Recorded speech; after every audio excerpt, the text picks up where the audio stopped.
అప్పుడే నీకు నాకు మధ్య ఉన్న అడ్డు తెర తొలగిపోయింది బిడ్డ. ఇక నుంచి నువ్వు నా బిడ్డవు, నా నా పాదాల దగ్గర, నా సన్నిధిలో నీకు ఎటువంటి అభ్యంతరం లేని ప్రవేశం, నిరభ్యంతరమైన ప్రవేశం నా యొద్ద ఉన్నదమ్మా, నా యొద్ద ఉన్నదయ్యా. కాబట్టి నీ గతము తుడిచివేయబడి ఉన్నది. హల్లెలూయా, హల్లెలూయా. దేవాలయపు తెర తొలగి. రెండోది ఏంటంటే, యేసయ్య ఎప్పుడైతే మరణించాడో అక్కడ సమాధులు, అక్కడ ఇంచుమించుగా చీకటి అయిపోయింది. 3 గంటల వరకు చీకటి అయిపోయింది. సమాధుల్లో బ్రద్దలు అయిపోయాయంటే అనేక మంది పరిశుద్ధులు సజీవులుగా లేచారంట. హల్లెలూయా. ప్రియ సంగమా, అది దేనికి సాదృశ్యంగా ఉన్నదంటే, ఒక రోజున నువ్వు నేను ఈ లోకాన్ని విడిచిపెట్టి వెళ్ళిపోతాం.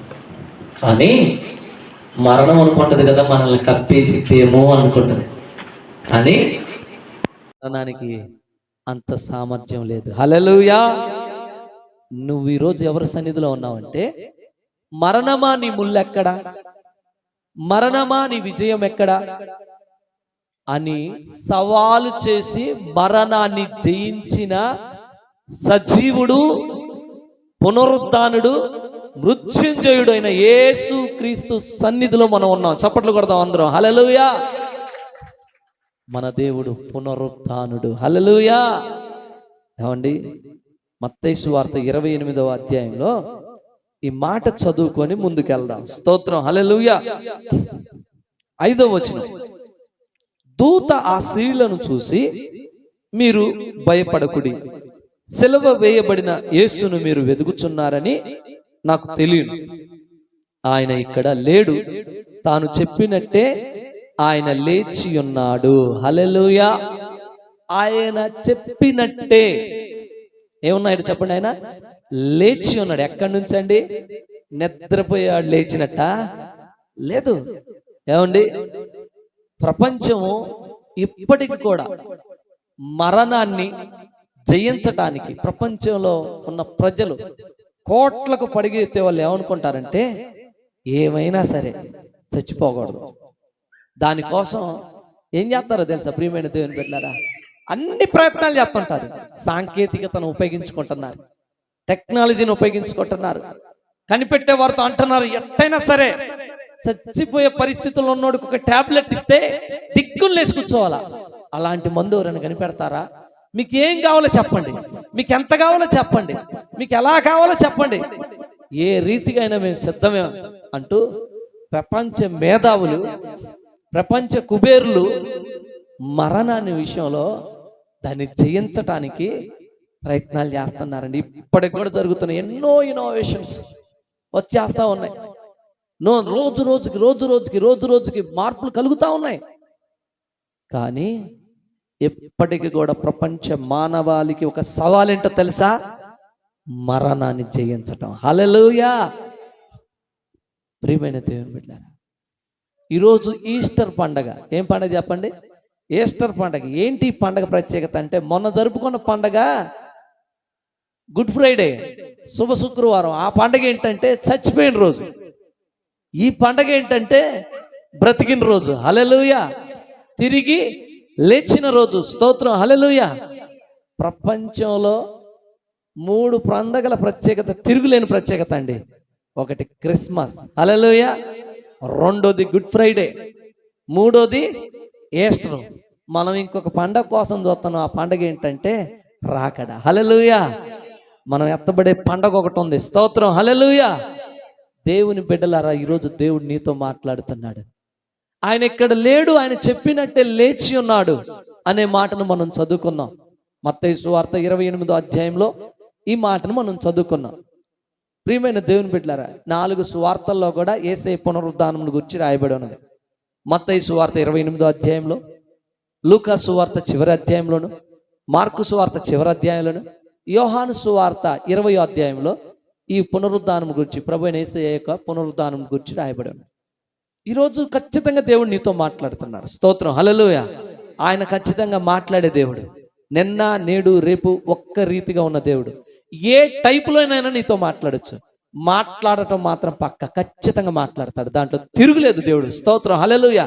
ఎందుకంటే మన దేవుడు మాట్లాడే దేవుడు. స్తోత్రం హల్లెలూయా.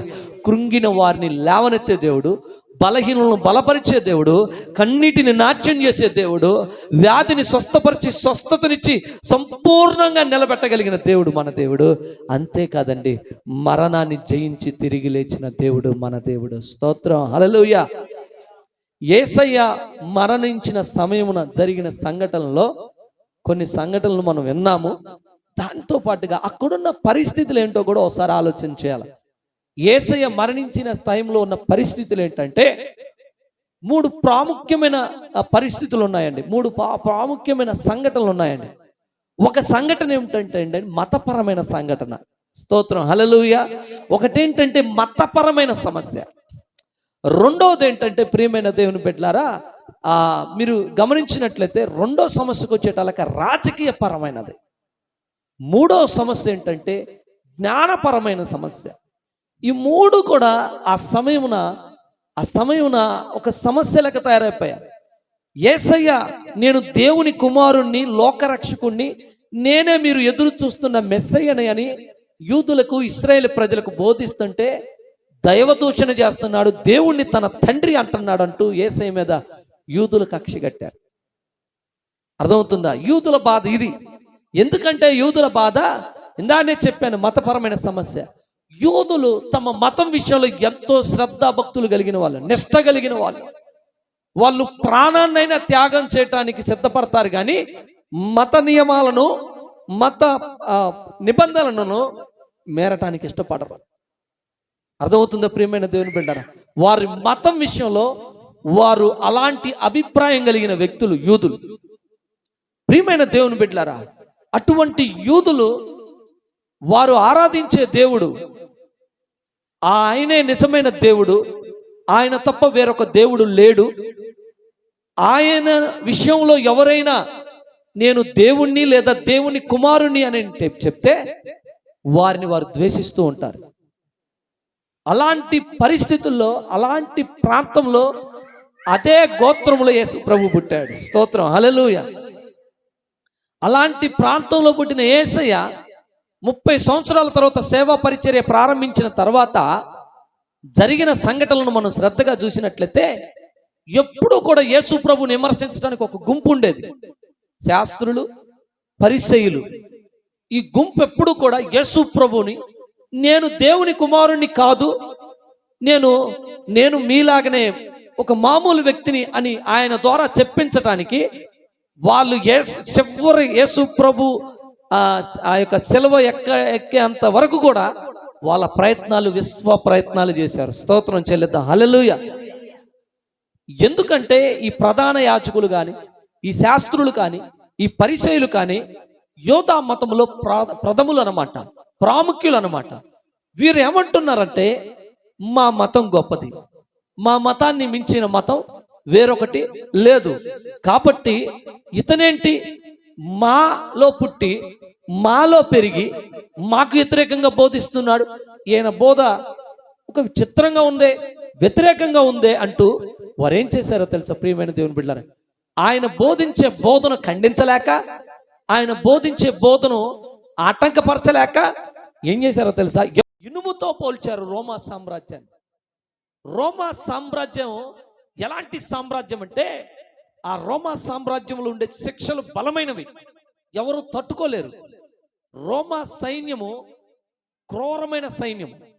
రోమా తన బలాన్ని ఎప్పటికప్పుడు నిలుపుకోవటానికి ఏ ప్రయత్నమైనా చేయటానికి ప్రయత్నాలు చేస్తూనే ఉంటుంది, ఎంతకైనా దిగజారిపోద్ది. వాళ్ళకు కావలసినది మేము బలవంతులము, వాళ్ళకి కావలసింది మేము గొప్ప వాళ్ళం, మమ్మల్ని మించిన వాళ్ళు ఎవడు లేడు, మా కత్తికి తిరుగుండదు, మా బల్లెముకు తిరుగుండదు, మా ఈటకు తిరుగుండదు, మా సైన్యానికి తిరుగుండదు, మేము బలవంతులము, కాబట్టి మా బలాన్ని కాపాడుకోవాలి. కాబట్టి ఈ బలానికి ఏవైనా సమస్య వచ్చేటట్టుకుంటే ఈ రాజకీయపరమైన, అధికారపరమైన ఈ బలానికి ఏదైనా సమస్య వస్తే వాళ్ళ అధికారాన్ని ఇబ్బంది కలిగేది ఏదైనా సరే లేకుండా చేయాలి అని ప్రయత్నం జరుగుతూ ఉంటుంది. స్తోత్రం హల్లెలూయా. ఇక మూడో అంశం ఏంటంటే జ్ఞానం. జ్ఞానములో ఏంటి ఆ సమస్య అంటే, యేసు ప్రభు బోధ వాళ్ళకి వీళ్ళు ఉంటారు కదా జ్ఞానులు, జ్ఞానాన్ని వెతుకుతున్నారు కదా, ఈ జ్ఞానులకు అర్థం కావట్లేదు. వాళ్ళు ఎన్ని పుస్తకాలు తిరగేసినా వాళ్ళకి అర్థం కావట్లేదు. ఈయన మాటలు వారికి వినసొంపుగా లేవు. వీరు వీరు కలిగిన జ్ఞానానికి యేసయ్య చెప్పే మాటలకు సంబంధమే లేదు. ఆయన మాటల్లో ఉదాహరణకు ఒక మాట చెప్తాను. ఎలాంటి ఇది కైసరికి పన్నించుట న్యాయమా, ఇయ్యకుండుట మంచిదా అని అడుగుతారు యేసుప్రభు. ఏం లేదు, ఒక దేనారంను తీసుకురమ్మంటాడు. పైవ్రాత ఎవరిదయ్యా అని అడుగుతాడు. కైసరివయ్యా. కైసరికి ఇవ్వు, దేవునికి ఇవ్వు. అయ్యా ఇవి ఏ అధికారం వల్ల ఇది చేస్తున్నావు అని అంటే, నేను ఏ అధికారం వల్ల ఇది చేస్తున్నాను నేను చెప్తానులే, కానీ మరి యోహాను బాప్తిస్మం ఇస్తున్నాడు కదా, అది ఏ అధికారం వల్ల వచ్చింది? పరలోకం నుంచి వచ్చిందా, లేకపోతే ఆయన మనుషుల వల్ల వచ్చిందా అని అంటే వాళ్ళు ఏం చెప్పలేకపోతారు. యేసయ్యని మాటల ద్వారా చిక్కుపరచాలని ప్రయత్నం చేస్తారు. యేసయ్య జ్ఞానం ముందులో వాళ్ళు నిలబడలేకపోయారు. ఇది సమస్య. అంటే ఎలాగైనా సరే ఈయన లేకుండా చేయాలి. ఒకటి, మతపరమైన సమస్య వస్తుంది. రెండు, అధికారం కోల్పోయే, లేకపోతే ఒకవేళ ఆయన మాట అందరు వింటున్నారు కాబట్టి చివరికి ఏనే మన మీద రాజుగా నిలబడతాడేమో వారికి భయపడి వాళ్ళు ఏం చేస్తున్నారంటే అధికారాన్ని కాపాడుకోవడం కోసం ఈ ప్రయత్నం చేస్తున్నారు. ఎవరు? రోమా సైన్యం. మూడో బ్యాచ్ ఏంటంటే జ్ఞానం. నువ్వు దేవుడు కాదు, నువ్వు దేవుని కుమారుడువా? నిజమేనా? నువ్వు వడ్లవాని కుమారుడు కాదా? యాకోబు అని వారి సహోదరుడు కాదా? మరియ నీ తల్లి కాదా? యోసేపు నీ తండ్రి కాదా? ఇలా మాట్లాడుతూ ఉన్నారు. నా దేవుని బిడ్డలారా, 3 సమస్యలు, 3 ఇబ్బందికరమైన పరిస్థితుల్లో యేసయ్య చంపబడ్డారు. యేసయ్య మరణించాడు. ఈ రోజున ప్రియ సంగమా, ఈరోజు ప్రభు నీతో మాట్లాడుతున్నాడు. ఈరోజు సేమ్ అలాంటి పరిస్థితినే నేడు క్రైస్తవులు ఎదుర్కొంటున్నారు, నేడు దేవుడి బిడ్డలు ఎదుర్కొంటున్నారు, సంఘం ఎదుర్కొంటుంది. సేమ్ అదే పరిస్థితులను, సేమ్ అలాంటి పరిస్థితులనే, అలాంటి ఇబ్బందులను ఎదుర్కొంటుంది. మనం చాలా మంది ఏమంటున్నారంటే వీళ్ళు మతం మారుస్తున్నారు, ఈ మాట మాట్లాడుతూ ఉంటారు. మతపరమైన సమస్య. క్రైస్తవ్యం మతం కాదు, మార్గం. స్తోత్రం, హల్లెలూయా. యేసయ్య మీరు మతం మారండి అని అక్కడ ఎప్పుడు చెప్పలేదు. అర్థమవుతుందా? యేసయ్య మార్గాన్ని చూపించాడు. ఎలాంటి మార్గం అంటే, నీవు నీ సహోదరుణ్ణి వ్యర్థుడా అంటే నరహత్య చేసినట్టే తెలుసా? ఒక స్త్రీని మోహపు చూపుతో చూస్తే ఆమెతో పాపం చేసినట్లే తెలుసా? ఇదిగో నీ కన్ను చెడిందైతే నువ్వు ఆ కన్ను చీకటైపో, దేహమంతా నీ దేహానికి వెలుగు నీ కన్నే గనుక నీ కన్ను చెడిపోతే నీ దేహం అంతా చీకటైపోతుంది. కాబట్టి నీ కన్నును కడుక్కో. ముందు నీ కంటిలో ఉన్న దోలానిది, తర్వాత ఇతరుల కంటిలో ఉన్న నలుసును వెతుకు. ఆయన బోధ ప్రత్యేకమైనది, ఆయన విధానం ప్రత్యేకమైనది. ఆయన బోధ ఎలా ఉందంటే, ఎంత పాపి అయినా, ఎంత పాపాత్మురాలైనా ఆయన బోధ వింటే కన్నీళ్లతో యేసయ్య పాదాల మీద పడి ఆయన పాదాలను ముద్దాడుచు నా పాపాలను క్షమించు ప్రభువా అని పశ్చాత్తాపడతారు. అది ఆయన బోధ. హల్లెలూయా. ఈరోజు ప్రియమైన దేవుని బిడ్డలారా, ఆయన ఎక్కడ మతాలను మారాల, ఆయన ఏం చేశాడంటే మనుషుల మనసును మార్చాడు. స్తోత్రం, హల్లెలూయా. ఒకప్పుడు పాపాత్ముడిని, ఒకప్పుడు పాపాత్మురాల్ని, ఈరోజు యేసయ్యను నమ్ముకొని నా పాపాలను విడిచిపెట్టి సన్మార్గంలో నడుస్తున్నానని ఎన్ని కోట్ల మంది సాక్ష్యాలు చెప్పట్లేదండి ఈ రోజుల్లో. హల్లెలూయా. ప్రియమైన దేవుని బిడ్డలారా, ఈరోజు ఆనాటి పరిస్థితులే, ఆనాడు యేసు ప్రభు తిరిగి మరణించిన తర్వాత తిరిగి లేచే సమయానికి ఉన్న పరిస్థితులు ఏమిటంటే ఇటువంటి మతపరమైన యూదా మతపరమైన సమస్య. రెండోది అధికారము లేదా పొలిటీషియన్ పరమైన సమస్య. మూడోది జ్ఞానం. ఎత్తుకుతున్నారు దేవుడెవరు. ఈ రోజు కూడా చాలా మంది ప్రయత్నం చేస్తున్నారు దేవుడెవరు అని. అయితే దేవుని సంగమా, అలాంటి పరిస్థితుల్లో యేసయ్య మరణించాడు. ఇక సమాధి చేయబడ్డాడు. అరిమతయి యోసేపు వచ్చి, అయ్యా నాకు యేసయ్య దేహం కావాలయ్యా అని అడిగి తీసుకుని వెళ్ళి తన కోసం తను తొలిపించుకున్నాడు. చచ్చిపోతే ఆ సమాధిలో తననే పెట్టుకోవాలనుకున్నాడు, తన్నే పెట్టాలనుకున్నాడు, కోరుకున్నాడు. కానీ ఆ సమాధిని యేసయ్య కోసం ఇచ్చేశాడు. స్తోత్రం, హల్లెలూయా. ఇచ్చేశాడు. సమాధి భద్రం చేయబడదే. సైనికులు వచ్చి ఆ సమాధిని చాలా భద్రంగా చేశారు. ఒకరోజు గడిచిపోయింది, ఆ రాత్రి గడిచిపోయింది, ఇంకో రాత్రి కూడా గడిచిపోయింది. అయితే ఆ రోజు విశ్రాంతి దినం గడిచిపోయింది. ఇక పునరుద్ధాన దినం, ఈరోజు ప్రపంచమంతా ఆదివారం ఆరాధన జరుపుకునే పునరుద్ధాన దినం ఇది సమీపిస్తుంది. తెల్లవారుతున్నది. ఆదివారం పెందల కాడనే కొంతమంది స్త్రీలు విశ్రాంతి దినము గడిచిపోయిన తర్వాత ఆదివారమున తెల్లవారుచుండగా మగ్దలైన మరియయు వేరొక మరియయు సమాధిని చూడవచ్చారు. సమాధిని చూడవచ్చి ఉంటే సమాధికి అడ్డుగా ఉన్న రాయి, ఆ రాయి పక్కకు జరపబడి ఉన్నది. ఇక ఆ రాయి ఎప్పుడైతే పక్కకు జరపబడి ఉన్నదో వీళ్ళు లోనకు పోయి చూస్తే యేసయ్య లేడు. కంగారు మొదలైంది. ప్రియమైన దేవుని బిడ్డలారా, ఇక్కడ మనం ఒక విషయం గమనించాలి. ఆ రాత్రి జరిగిన విషయం ఏంటంటే, ఎప్పుడైతే ఆ యొక్క సమాధికున్న రాయి తెరవబడదో కావిలి వారు చచ్చిన వారు లెక్క పడిపోయారంటండి. స్తోత్రం, హల్లెలూయా. కావిలి వారు ఎలా ఉన్నారంట? చచ్చిన వారు లెక్క పడిపోయారంట. ఆ టైంలో భూకంపము కలిగినట్లుగా కూడా వాక్యంలో రాయబడి, చచ్చిన వారి లెక్క పడిపోయిన తర్వాత ఇప్పుడు యేసయ్య లేడుగా సమాధిలో, ఆయన చెప్పినట్టే లేచి ఉన్నాడు. ఈ కావిలి వారు వెళ్ళి ఎవరైతే ఉన్నారో వాళ్ళని కావిలి పెట్టారో వాళ్ళతో అంటున్నారు కదా, అయ్యా సమాధి రాయి తెరవబడింది, యేసయ్య అందులో లేడయ్యా. ఈ మాట చెప్పేసరికి వాళ్ళకు కూడా ఆశ్చర్యం అయిపోయింది. కానీ ఇప్పుడు వాళ్ళ పంతం నెగ్గాల. ఏం చెప్పండి? వాళ్ళ పంతం నెగ్గాల. ఏం పంతమో తెలుసా? యేసయ్య దేవుడు కాదు, యేసయ్య మరణించి తిరిగి లేవలేదు. ఈరోజు అదే కదండి చాలా మంది. ఓ ఆయన దేవుడైతే ఎందుకు చచ్చిపోవాలా, ఆయన దేవుడైతే ఎందుకు ఇలా జరగాల, ఎంతమంది వ్యంగ్యంగా మాట్లాడట్లేదండి. అయితే వీళ్ళు కూడా అంతే. యేసు ప్రభు ఇప్పుడు తిరిగి లేచాడనే విషయం ఇలా తెలుసు, ఇలా హృదయంలో ఉంది. కానీ ఆయన లేవలేదని ప్రచారం చేయాలి. ఆయన తిరిగి లేవలేదని ఎన్ని ప్రచారాలు చేస్తేనండి నిజం ఆగిపోద్దా? ఎన్ని ప్రచారాలు చేస్తే ఏంటి చెప్పు? తిరిగి లేచాడనే విషయంలో వాళ్ళతో అంటున్నారు కదా, మరి బాబు మీరు సైలెంట్గా ఉండండిరా, మీకు ఎంత డబ్బు కావాలో చెప్పండి అన్నారు. ఎంత డబ్బు కావాలంటే వాళ్ళు డబ్బుకి ఆశపడి తీసుకున్నారు. ఏం లేదు, ఆయన శిష్యులు వచ్చి ఆ రాయిని తొలగించి, అవసరమైతే మిమ్మల్ని కొట్టి ఆ రాయిని తొలగించేసి యేసు ప్రభు దేహాన్ని ఎత్తుకొని పోయారని చెప్పండి రా అని చెప్పారు. డబ్బులు తీసుకొని ఈ విషయం చెప్పారు.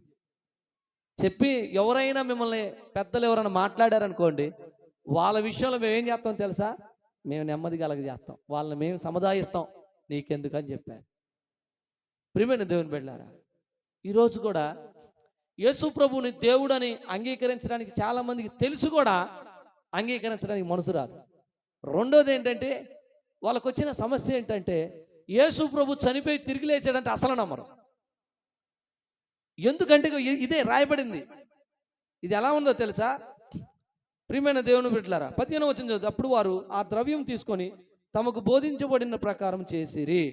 ఈ మాట యూదులలో నేటి వరకు ప్రసిద్ధమయ్యున్నెను. హల్లెలూయా. ఈరోజు యేసయ్య పునరుద్ధానుడై తిరిగి లేచాడు అని బోధెత్తంటే, ఏడయా చనిపోయినాడు, ఆయన ఇంకా ఏం లేగుస్తాడు అని మాట్లాడుతున్నారు. అయితే ప్రపంచంలో చాలామంది నేను మరణాన్ని జయిస్తాను, నేను తిరిగి లేస్తాను, నన్ను సజీవ సమాధి చేయండి.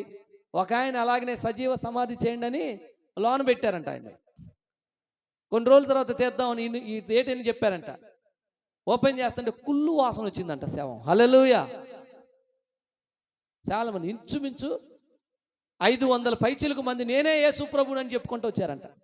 ఇది ఒక అవతారం అని చెప్పారంట చాలా మంది. ప్రియమైన దేవుని బిడ్డలారా, ఆయన చూడండి, చాలా మంది మేము మరణించి గెలుస్తాం, మరణించి జయిస్తాం. ఒక ఆయన ఏమని చెప్పాడో తెలుసా? నేను ఇన్ని సంవత్సరాలు బతుకుతాను అని చెప్పాడు. 10 సంవత్సరాల ముందే చచ్చిపోయాడు. ఏమండి, మరణం అది. హల్లెలూయా. మానవుడు కోటీశ్వరుడైనా, కూటికి గతి లేనివాడైనా, అందగాడైనా, అందం లేనివాడైనా, పేదోడైనా ధనవంతుడైనా ఎవరైనా ఒకదానికి లొంగాల్సిందే, అదే మరణం. దాన్ని జయించడం ఎవరి వల్ల కాదు. దాన్ని జయించాలంటే దానిని పుట్టించినోడే దాన్ని జయించాలి. హల్లెలూయా. నువ్వు ఈ ఆకులు తీసుకున్న ఎడల, ఈ ఫలాలు తీసుకున్న ఎడల నిశ్చయముగా చచ్చెదవు. మరణం అనే మాటను ఆ రోజు పలికాడు దేవుడు. ఇప్పుడు దాని అంతు చూడాల్సింది కూడా ఆయనే. హల్లెలూయా. ఒక ఒక ఒక యంత్రాన్ని తయారు చేసినోడే దాని బాగోగులు తెలిసినవాడు. ఆ యంత్రాన్ని తయారు చేసి దానికి ఏదైనా రిపేర్ వచ్చిందంటే దాన్ని బాగు చేయాలంటే మరలా ఆ యంత్రాన్ని తయారు చేసిన వాడే రావాలా. అలాగనే మరణము వచ్చింది ఈ లోకంలోనికి. ఈ మరణము యొక్క ముళ్ళును ఎరగదీయాలంటే అసలు ఆ మరణాన్ని పుట్టించినోడే రావాలి. ఆయనే దేవుడు, ఆయనే యేసుక్రీస్తు. హల్లెలూయా. ప్రియమైన దేవుని బిడ్డలారా, అలాంటి పరిస్థితి చాలా మంది మేము ఇలా అలా అని చెప్పుకొని ఈ కాలగర్భంలో గలిచిపోయారు. యేసు ప్రభు పేరు లేకుండా చేయాలని, యేసయ్య అనే పేరు లేకుండా చేయాలని చాలా మంది ప్రయత్నాలు చేశారు. వాళ్ళు లేకుండా పోయారు. కానీ ఈ పేరు, భూమి ఆకాశము గతించిపోయిన ఈ పేరు గతించిపోదు. హల్లెలూయా. పరలోకమందు ఉన్నవి, భూమి మీద ఉన్నవి, భూమి కింద ఉన్నవి ఏవైనా సరే ఈ నామమున మోకరించవలసినదే. కొంత ఆలస్యంగా వచ్చాం కానీ ఖచ్చితంగా, ఒకవేళ నేను గొప్ప, నన్ను మించినోడు లేడు, మాదెట్లా అన్నా కానీ ఏదో ఒక రోజున అసలు విషయం తెలిసినప్పుడు మౌనంగా ఉండాల్సిందే. స్తోత్రం. హల్లెలూయా. ప్రియమైన దేవుని బిడ్డలారా, ఈరోజు దేవుడు సంఘంతో మాట్లాడుతున్నాడు. దేవుడు సంఘంతో మాట్లాడుతున్నాడు. సంఘమా, నీ దేవుడు మృత్యుంజయుడు, నీ దేవుడు పునరుద్ధానుడు, నీ దేవుడు మరణాన్ని జయించిన దేవుడు, నీ దేవుడు అక్షయుడు. హల్లెలూయా. నీ దేవుడు జీవాధిపతి, నీ దేవుడు జీవం కలిగిన దేవుడు. ప్రియమైన దేవుని బిడ్డలారా, ఎంతోమంది యేసయ్యని వెంబడించారు. కానీ కొందరే యేసయ్య మరణించిన తర్వాత ఆ సమాధి వద్దకు ఆ సుగంధ ద్రవ్యాలు తీసుకొని వచ్చారు. హల్లెలూయా. ఈ భూమి మీద ఎంతో మంది పుట్టొచ్చు, పోవచ్చు. ఈ లోకంలో స్థిరమైనది ఏంటో తెలుసా? సంఘమే. హల్లెలూయా. ఈ లోకంలో సంఘము యొక్క సామర్థ్యము, సంఘమా, పాతాళ లోక ద్వారములు నీ ఎదుట నేరవు. స్తోత్రం. హల్లెలూయా. నువ్వెవరో తెలుసా? నీ దేవుని ఆలయానివి. నువ్వెవరో తెలుసా? నీ దేవుని యొక్క శరీరానివి. హల్లెలూయా. ప్రియ దేవుని బిడ్డలారా, ఈరోజు అట్టి సంఘముతో నీతో మాట్లాడుతున్నాడు. యేసయ్యని ఎంతో మంది వ్యతిరేకించారు. యేసయ్యని ఎంతో మంది లేకుండా చేయాలనుకున్నారు. చనిపోయాడు కదా, మనకున్న పేడ విరగడైపోయిందిలే అనుకొని ప్రశాంతంగా రాత్రి పడుకున్నారు. రెండో రాత్రి కూడా పడుకున్నారు. తెల్లవారుతంటే మూడో దినమున ఏమైందో తెలుసా? ఆయన సమాధి ఖాళీగా ఉన్నది. స్తోత్రం. హల్లెలూయా.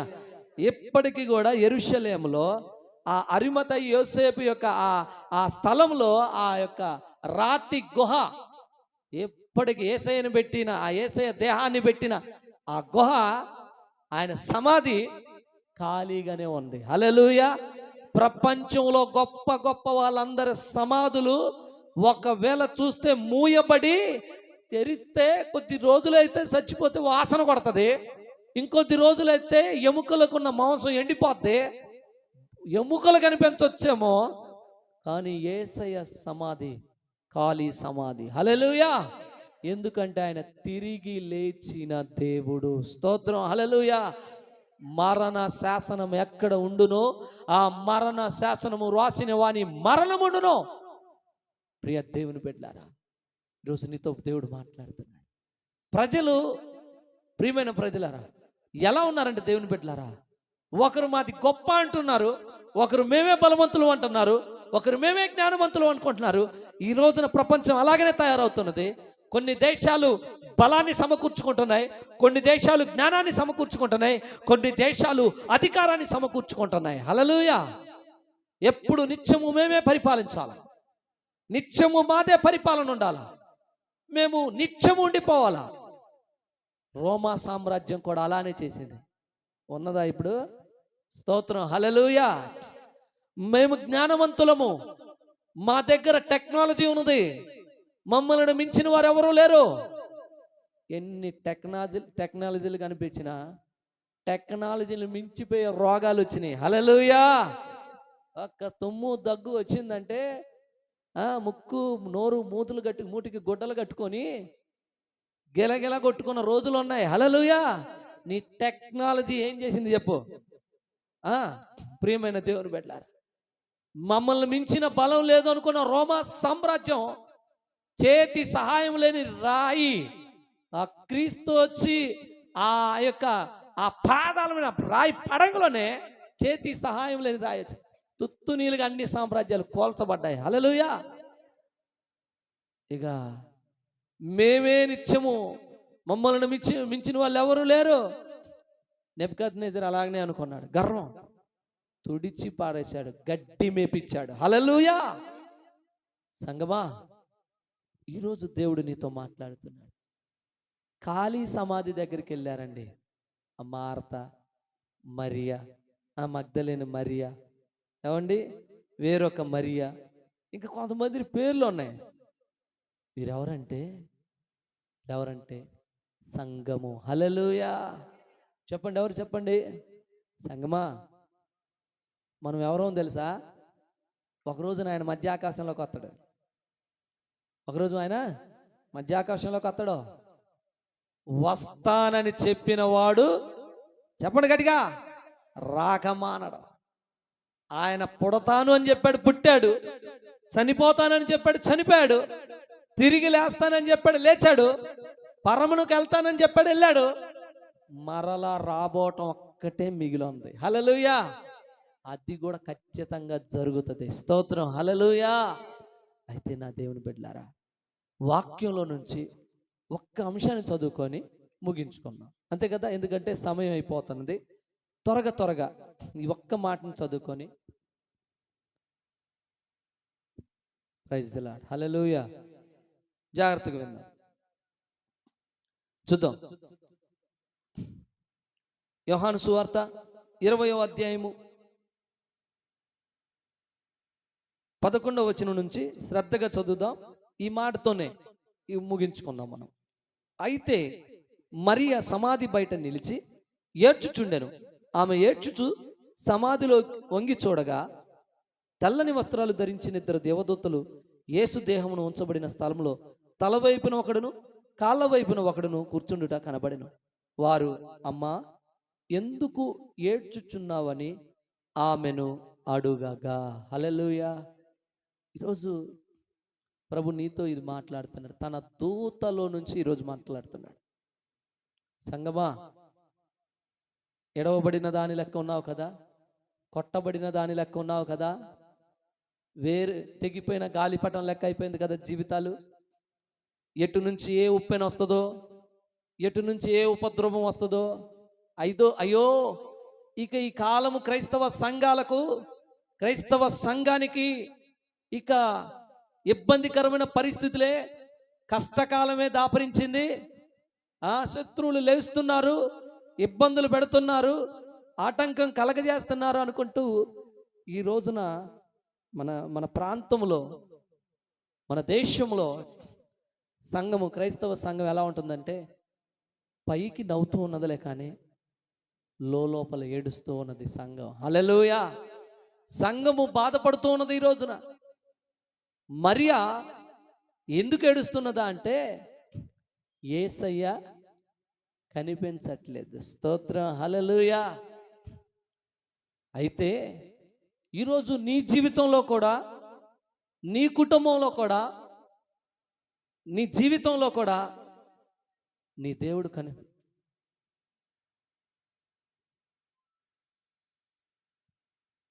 Praise the lord. హల్లెలూయా. వినాలి, నా మాటలు వినాలి. నీ జీవితంలో కూడా నీ దేవుడు కనిపించట్లేదు కదా. నీ దేవుడు, నువ్వు చూడటానికి ప్రయత్నం చేస్తున్నావు కానీ నీ దేవుని కార్యాలు కనిపించట్లేదు కదా. నీ దేవుడు కనిపించట్లేదని నీ దేవుడు కనిపించట్లేదని, నీ దేవుని కార్యాలు కనిపించట్లేదని ఒకవేళ బాధపడుతున్నావా అయ్యా? బాధపడుతున్నావా అమ్మా? ఇంకొక మాట కూడా చదువుకుందామా శ్రద్ధగా. 15వ వచనం ఒక మాట చదువుదామా. యేసు, అమ్మా ఎందుకు ఏడ్చుచున్నావు? స్తోత్రం, హల్లెలూయా. ఈరోజు సంఘముతో, నీతో, నాతో, మనందరితో చెప్తున్న మాట, అమ్మా నువ్వు నన్ను చూడాలని, నా కార్యాలను చూడాలని ఎంతో ఆశపడుతూ ఆశతో వస్తున్నావు.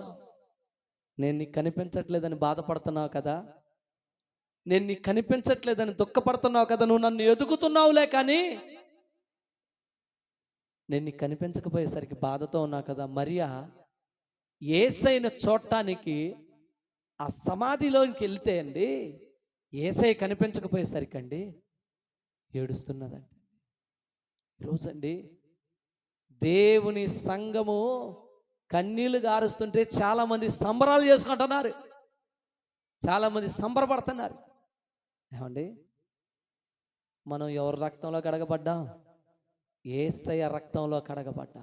సంగమా, నా దేవుని ప్రజలారా, ఈ వాక్యం వింటున్న దేవుని బిడ్డలారా, నీ కన్నీళ్ళు ఎవరు చూస్తున్నారులే అని అనుకుంటున్నావా? నీ బాధలు ఎవరు చూస్తున్నారులే అని అనుకుంటున్నావా? నీ దుఃఖం ఎవరు చూస్తున్నారులే అని అనుకుంటూ ఒక్కడివిగా ఏడుస్తున్నావా? బాధపడుతున్నావా? దేవుడు నిన్ను చూసే మాట్లాడుతున్నాడు. ఎందుకు ఏడుస్తున్నావమ్మా? హల్లెలూయా. దూత వచ్చి చెప్పితే ఫస్ట్ అడిగితే ఎందుకు ఏడవకమ్మా ఏడవకమ్మా అని దూత చెప్తే ఏడుస్తూనే ఉందంట. ఎందుకంటే యేసయ్య కనిపించట్లేదు కదా. ఈరోజు నువ్వు కూడా అంతే కదా. నీ కుటుంబంలో కార్యాల కొరకు ఎదురు చూస్తున్నావు. ఆ కార్యాలు జరగకపోయేసరికి, ఆ ప్రయత్నాలు సఫలం కాకపోయేసరికి నీ బయటికి నవ్వుతూ ఉన్నావులే, కానీ లోపల దుఃఖపడుతున్నావు కదయ్యా. బయటికి నవ్వుతూనే ఉన్నావు, లోపల దుఃఖపడుతున్నావు కదమ్మా. నిన్నే చూసి మాట్లాడుతున్నాడు ఈరోజు దేవుడు. ఎందుకు ఏడుస్తున్నావు? ప్రియ దేవుని బిడ్డలారా, హాగరు అరణ్యంలో, ఆ ప్రాంతంలో ఆ బాబుని ఎత్తుకొని వెళ్తూ ఉన్న నీళ్లు, ఆ ఆహారం అయిపోయేసరికి ఆ బాబు దప్పిక ఏడుస్తూ ఉన్నాడు. ఆ బాబు ఇక నీళ్లు దొరకట్లేదు, చనిపోయేటట్టుగా ఉన్నాడు. ఈ కుమారుడి చావు నేను చూడలేను అనుకున్న ఆ తల్లి అంత దూరం వెళ్ళి ఒక పొద దగ్గర ఆ బాబుని పడుకోబెట్టి, ఆ బాబు శబ్దం వినపడే అంత దూరం వెళ్ళిందిగా. వినపడి ఆ కుమారుడు ఏడుస్తుంటే ఈ తల్లి ఏడుస్తా ఉన్నది. ఇద్దరే ఉన్నారు అరణ్యంలో, ఇంకెవరు లేరు ఆ ప్రాంతంలో, అడారి ప్రాంతంలో. ఏడుస్తా ఉన్నది. అటు ఆ కుమారుడు ఏడుస్తున్నాడు, ఇటు ఆ కుమారుడి చావు చూడలేక ఈ తల్లి ఏడుస్తూ ఉంది. ఎవరు పలకరించేవారు లేరు. అరణ్యంలో ఎవరు పలకరిస్తారండి? నువ్వే దిక్కు అనుకున్న అబ్రహాం ఏం చేశాడో తెలుసా? వెళ్ళిపో అని బయటికి పంపించేశాడు. ఈరోజు అలాంటి పరిస్థితిలో నువ్వు ఉన్నావు కదా.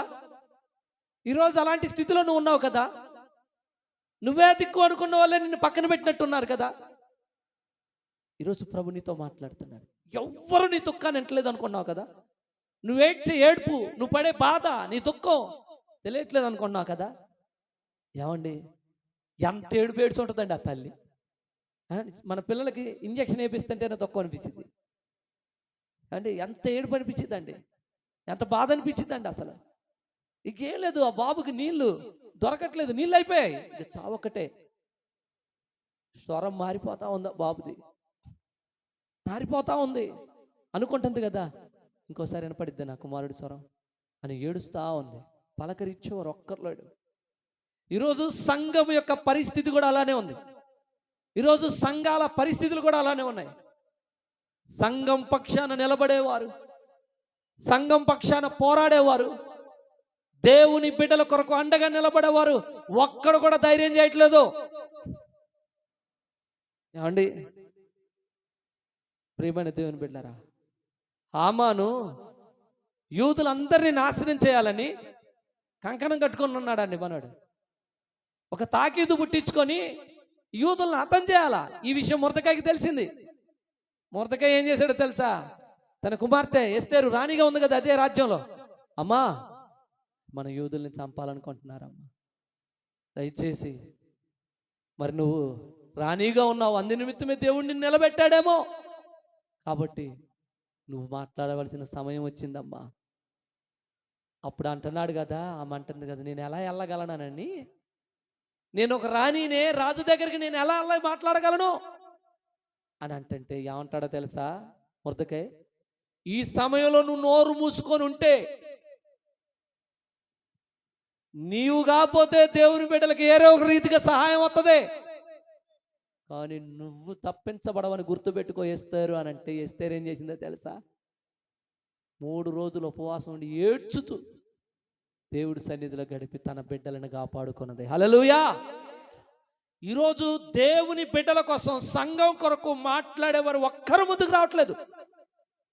మాట్లాడితే ఎవరేమంటారో, ఏ పరిస్థితులను ఎదుర్కోవాల్సి వస్తుందో, ఏ సమస్యలను ఎదుర్కోవాల్సి వస్తుందో అని మాట్లాడవలసిన వారు కూడా మౌనంగా ఉంటున్నారు. ఈరోజు అరణ్య రోదన అయిపోయింది సంఘం పరిస్థితి. ఈరోజు సంఘం పరిస్థితి ఎలా ఉందో తెలుసా? సంఘం యొక్క ఏడుపు, సంఘ బిడ్డల యొక్క దుఃఖాన్ని పట్టించుకునేవాడు ఒక్కరు కూడా లేరు. అయితే నా దేవుని బిడ్డ, అరణ్యములో హాగరు పరిస్థితి ఎలా ఉందో, ఈనాటి క్రైస్తవ సంఘం యొక్క పరిస్థితి అలానే ఉన్నది. అయితే ఏడుస్తూ ఏడుస్తూ ఏడుస్తూ ఏడుస్తూ బిగ్గరగా ఏడుస్తుంటే ఒక శబ్దం వినపడుతుందంట, హాగరు. హల్లెలూయా. ఈరోజు అదే శబ్దం నీకు వినపడుతుంది. హల్లెలూయా. నువ్వెవరో తెలుసా? ఆయన బిడ్డవు, ఆయన కుమారుడు, ఆయన కుమార్తెవు. నిన్ను ముట్టినవాడు తన కనుగుడ్డును ముట్టినట్టే అని వాక్యంలో రాయబడలేదా? నీకు విరోధంగా రూపింపబడిన ఏ ఆయుధం, సంగమా, ఈ ప్రపంచంలో ఏదైనా గతించిపోవచ్చు, గతించిపోయినది దేవుని మాట. దేవుని మాట ద్వారా పుట్టిన సంఘం. హల్లెలూయా. ప్రియమైన దేవుని బిడ్డ, హాగరు అని పిలిచేసరికి హాగరు అనుకుంటుంది, ఈ అరణ్యంలో నన్ను ఎంత ప్రేమగా పిలిచేది ఎవరు? అమ్మా, నేనమ్మా నీ దేవుడను. స్తోత్రం. హల్లెలూయా. హాగరు, నీకేమొచ్చింది? నువ్వెందుకు ఏడుస్తున్నావు? స్తోత్రం. హల్లెలూయా. అదే మాట యేసయ్య అంటున్నాడు మరియతో, మరియా ఎందుకు ఏడుస్తున్నావు? సంగమా, నిన్ను ఒకవేళ మనుషులు పట్టించుకోవట్లేదని ఏడుస్తున్నావా? ఒకవేళ వాళ్ళు మాట్లాడతారులే నీ పక్షాన, వీళ్ళు మాట్లాడతారులే, వాళ్ళు నిలబడతారులే, వీళ్ళు నిలబడతారులే అనుకొని, సంగమా నువ్వు హింసపడుతుంటే, నువ్వు బాధపడుతుంటే, నువ్వు కన్నీరు గారుస్తుంటే, నీ కన్నీళ్ళు చూసి చూడనట్టుగా వెళ్తున్నారు కదా, నీ బాధను చూసి చూడనట్టుగా వెళ్తున్నారు కదా. కానీ ఏమండి, దావీదు కుమారుడా నన్ను కరుణించు, నన్ను కరుణించు అని ఆ గుడ్డివాడు, ఆ భర్తమై కేకలు వేస్తుంటే పక్కన వాళ్ళు అంటున్నారు, మౌనంగుండు. అతని బాధను ఊరు పట్టించుకోవట్లేదు. కొంత దూరం వెళ్తుంటే ఆ కరుణామయుడు, ఆ దయామయుడు, ఆ జాలి కలిగిన దేవుడు ఆయన చెవులలో ఆ శబ్దం ఎప్పుడైతే పడదో, దావీదు కుమారుడా యేసు నన్ను కరుణించని ఎప్పుడైతే ఆ శబ్దం ఆగిపోయాడంటండి. స్తోత్రం. హల్లెలూయా. సంగమా, దేవుని బిడ్డలారా, నువ్వు బాధపడతంటే చాలా మంది దాటిపోయారు. యేసే దాటిపోతాడు అనుకుంటున్నావా? యేసే మర్చిపోతాడు అనుకుంటున్నావా? నిన్ను ఎవరైనా విడిచిపెట్టినట్టుగా వెళ్ళిపోవచ్చేం, కానీ ఇదిగోనండి, వాక్యమై ఉన్న దేవుడు, కనికరం కలిగిన దేవుడు, జాలి కలిగిన దేవుడు, తల్లి కంటే తండ్రి కంటే మిన్నగా ప్రేమించే మన ప్రభువు మనలను దాటిపోయేవాడు కాదు. ఆయన అట్లా ఆగిపోయి అతన్ని రమ్మనండి అని పిలిచాడండి. హల్లెలూయా. ఈరోజు అదే స్వరం, ఆ ప్రేమమయుడు, అమ్మా అయ్యా ఎందుకు ఏడుస్తున్నావు? బాధలో ఉన్నావు కదా, నా కుటుంబంలో ఏంటి ఇలా జరుగుతుంది, నా నా నా జీవితంలో ఎందుకు ఇలా జరుగుతుంది అంటూ ఒక్కదానిగా దుఃఖపడుతున్నావు కదా. ఈరోజు మరియతో అంటున్నాడు యేసయ్య, ఎందుకు ఏడుస్తున్నావమ్మా అన్నట్లుగా నీతో ఇదే చెప్తున్నాడు. ఎందుకు ఏడుస్తున్నావయ్యా? ఎందుకు ఏడుస్తున్నావమ్మా? అందరూ వదిలిపెట్టారు కదా, నేను కూడా వదిలిపెడతాను అనుకుంటున్నావా? అందరూ మర్చిపోయారు కదా, నేను కూడా మర్చిపోతాను అనుకుంటున్నావా? లేదు లేదు, చూడు నిన్ను నా అరచేతుల్లో చెక్కుకొన్నాను. స్తోత్రం. హల్లెలూయా అన్నాడు. ఆ యొక్క హాగరు దుఃఖాన్ని చూసండి, హాగరు బాధను చూసండి, ప్రభు ఏం చేశాడో తెలుసా? ప్రియమైన దేవుని బిడ్డలారా, హాగరు ఎందుకు ఏడుస్తున్నావమ్మా? ఏడవకు, ధైర్యంగా ఉండమ్మా. ఇదిగో ఎప్పుడైతే ఆ మాట చెప్పారో హాగరు కన్నులు తెరవబడ్డాయండి. ఆ కుమారుడికి ఏం కావాలా? నీళ్లు కావాలా. ఆ కుమారుడు ఎప్పుడైతే ఆమె కళ్ళు తెరవబడ్డాయో అక్కడ నీటి ఓట, ఆ జల ఓట బయలుదేరి ఆ తిత్తినంతటి నీళ్లతో నింపుకొని తన బిడ్డ నీళ్లు తాగి వారు ఆశీర్వదించబడినట్లుగా వాక్యంలో రాయబడ్డది. హల్లెలూయా. ఆ నీళ్ళు ఇవే, దేవుని వాక్యం, జీవజలం. హల్లెలూయా. ఎండిపోయినట్టు ఉన్నది కదా నీ జీవితం, ఎడారి అయిపోయినట్టుగా ఉన్నది కదా జీవితం, కృంగిపోయినట్టుగా ఉన్నావు కదా నీ జీవితం. ఈరోజు నీ దేవుడు నీతో మాట్లాడుతున్నాడు. ఎందుకు ఏడుస్తున్నావు? నేను నీకు తోడుగా ఉన్నాను. స్తోత్రం, హల్లెలూయా. నేను నీకు తోడుగా ఉన్నాను. మరియా, ఎందుకు ఏడుస్తున్నావు అమ్మా? సంగమా, ఎందుకు ఏడుస్తున్నావు? నేను నీకు తోడుగా ఉన్నాను. ఆనాడు హాగరును ఎందుకు ఏడుస్తున్నావు అని ప్రశ్నించిన దేవుడు, ఆనాడు మరియను ఎందుకు ఏడుస్తున్నావు అని ప్రశ్నించిన దేవుడు, ఈరోజు దేవుడు మరొక మారు నీతో మాట్లాడుతున్నాడు. నీ కుటుంబంలో వచ్చే ఆర్థిక ఇబ్బందులు, అనారోగ్య పరిస్థితులను బట్టి, వ్యాధులను బట్టి, రోగాలను బట్టి, కుటుంబ సమస్యలను బట్టి, పిల్లల భవిష్యత్తును బట్టి, నీ కుటుంబ స్థితిగతులను బట్టి, అప్పు బంధకాలను బట్టి, మనుషుల చేత వచ్చే మాటలను బట్టి కృంగిపోతున్నావు కదా, ఏడుస్తున్నావు కదా. ఈ వాక్యం నీ కొరకే. అమ్మా, దేవుడు ఏమంటున్నాడో తెలుసా? ఎందుకు ఏడుస్తున్నావు అని అంటున్నాడు. నీ దుఃఖాన్ని నాట్యంగా మార్చే దేవుడు ఈరోజు నీతో మాట్లాడుతున్నాడు. ఏడ్చుచు కన్నీళ్లతో ఇత్తువారు సంతోష గానాలతో పంట కోసెదరు అని మాట్లాడిన దేవుడు ఈరోజు మరొక మారు నీతో మాట్లాడుతున్నాడు. నీ దుఃఖ దినములు సమాప్తం చేసే దేవుడు. హల్లెలూయా. యేసయ్య లేడు, యేసయ్య పని అయిపోయింది, సమాధిలో పెట్టాము, ఇక అంత ఎంతటితో అయిపోయింది ఆయన జీవితం అనుకుంటే, 3వ రోజున మహాప్రభావంతో ఆయన లేచేసరికి ఒక్కొక్కడి గుండెల్లో రైళ్లు పరిగెత్తాయంటండి. హల్లెలూయా. రోజు అదే చెప్తున్నా, నీ పని అయిపోయింది, నీ జీవితం ఇంతే, ఇక నువ్వేం చేయలేవు అన్న స్థితిలో ఉంటే ఈరోజు దేవుడు నీతో మాట్లాడుతున్నాడు. నేను చెప్పినట్టే నేను లేచి ఉన్నాను అని ప్రభు మాట్లాడుతున్నాడు. నువ్వెందుకు ఏడుస్తున్నావు? ఆ దుఃఖాన్ని సంతోషంగా మార్చేదని ప్రభు నీతో మాట్లాడుతున్నాడు. స్తోత్రం, హల్లెలూయా. కాబట్టి ప్రియమైన దేవుని బిడ్డలారా, ధైర్యం తెచ్చుకోండి.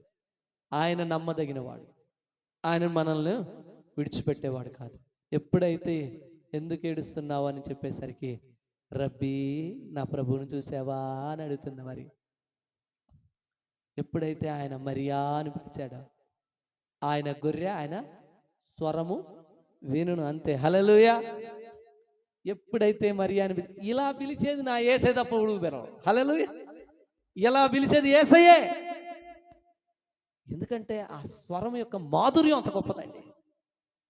ఆయన మాట్లాడుతుంటే కన్నీళ్ళు పొంగుకుంటూ వస్తాయండి. ఆయన మాట్లాడినట్టు ఈ ప్రపంచంలో ఎవరు మాట్లాడలేరండి. హల్లెలూయా. ఒక్క మాట మరియా ఆనందంలోనే చూసి, బోధకుడా అంటూ పాదాల దగ్గరికి వస్తుందంట. ఆమె జీవితం ఎక్కడ ప్రారంభమైంది?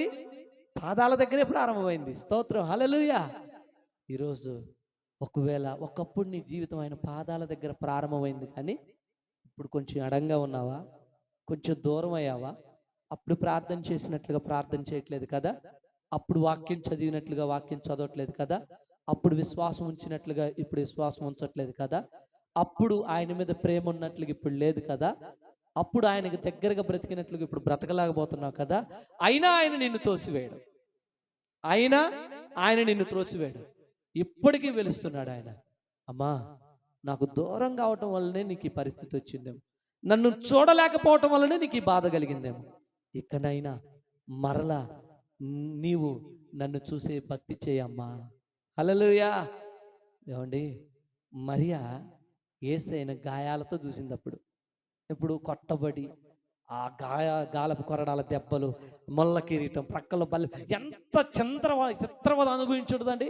తన ప్రభు, తన దేవుడు, తన రక్షకుడు అయిన ఆ యేసయ్యని అలా రక్త మొత్తగా చూసేటాలక ఆ గుండె ఎంత కకలావికలం అయిపోయి ఉంటుందండి. అలాంటి తల్లి సరే సమాధి దగ్గరికి వెళ్ళి అయినా చూద్దాం తర్వాత కనుకుంటే, ఆ సమాధిలో ఆయన లేకపోయేసరికి ఎంత వేదన పడి ఏడ్చుంటుందండి.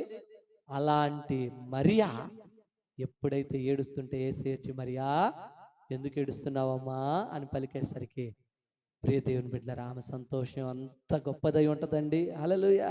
ఈరోజు ఏడ్చే నువ్వు, ఈరోజు దుఃఖపడే నువ్వు, నేనేమంటున్నానంటే ఇప్పుడు ఏడుస్తున్న మీరు ఆనందంతో గంతులు వేసే రోజులు రాబోతున్నాయి.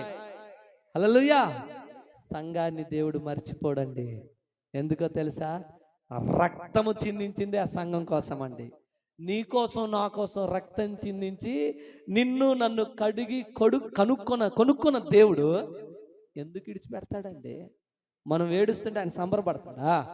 నువ్వు ఏడుస్తుంటే నీకంటే ఎక్కువగా బాధపడే ప్రేమ కలిగిన దేవుడు ఈరోజు అంటున్నాడు, అమ్మా ఏడవకు, ఎందుకు ఏడుస్తున్నా, నేనున్నా నీకు తోడు. హల్లెలూయా. ధైర్యం తెచ్చుకుందాం.